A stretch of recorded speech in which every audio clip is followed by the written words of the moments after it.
into the room or stand on the edge when someone tapped her on the shoulder. She turned round to see Ant grinning down at her. "All right, Bea," he said.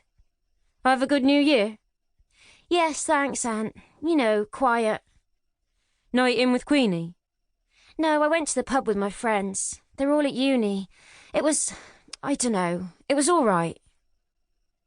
She couldn't face telling him that they didn't have much to talk about these days, that the squad they'd called the Four Musketeers at school seemed to be the Three Musketeers and Bea nowadays. Ant pulled a face. "At least my night was better than that guy they found on the bypass," said Bea. "Awful." "Yeah, I heard about that. Do you know who it was?" "No, no one does. Such a sad thing. Anyway, how about you? How was your New Year?"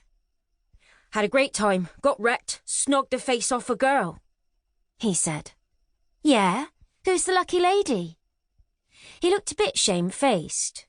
"I don't actually know." Bea's elegant eyebrows shot up. "The details are a bit hazy. I'd had an absolute skinful." "Did you get a number?" "Nah, and I've lost my phone and all. Woke up on my bedroom floor about tea time on New Year's Day with empty pockets and big gaps in my memory. Must have been a good night. Still feeling a bit rough, though. Should be off sick, really." Bea sniffed. "Self-inflicted wound. No sympathy here." "Ha, you're just jealous. Wonder what the new bloke's like." They'd shuffled into the room and found a place by the back wall. It was getting quite crowded now. Bea stood on tiptoe and looked towards the front, where Neville, the deputy manager, was standing, clutching his clipboard to his chest. There was a woman beside him, 30-something, in a rather expensive-looking jacket. Her makeup was immaculate, and her shoulder-length blonde hair was cut in a sharp, smooth bob. She was looking round, scanning the faces in front of her.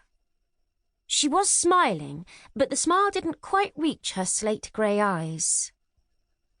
"Reckon the new bloke's a woman, Ant," Bea said. "Really?" said Ant, just as Neville tucked his clipboard under his arm and clapped his hands vigorously together. "OK, everybody, a bit quiet, please," he said. He waited for the noise to die down.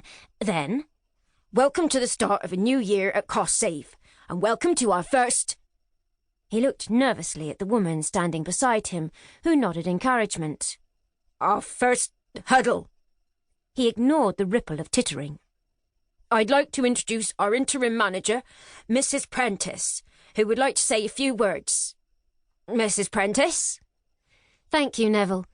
It's George Prentice, actually. I'm not a great believer in titles. We're all equal here. I'm very happy to be managing the Kingsleigh store.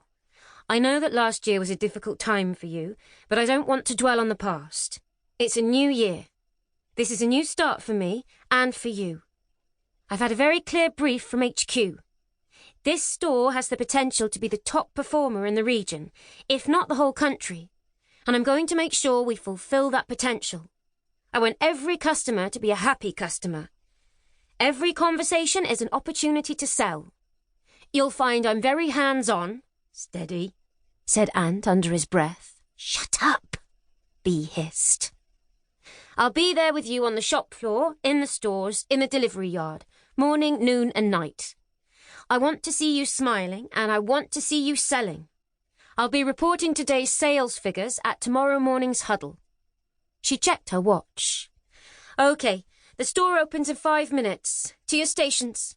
Let's make today a good day." She swept out of the room, closely followed by Neville and Anna, leaving the staff agog at what they'd just seen and heard. "What do you reckon?" said Ant.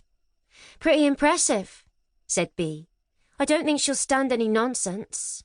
"Yeah, that's what I'm worried about." "Come on, Ant, you'll be all right. What are you on today?" "Paracetamol and Red Bull." "No, what job are you on?" "Outdoors. Trolleys, bins and recycling. Do you know how cold it is out there?" "Fresh air'll do you good." She looked at Ant's dull, spotty skin and bloodshot eyes. "Well, kill or cure."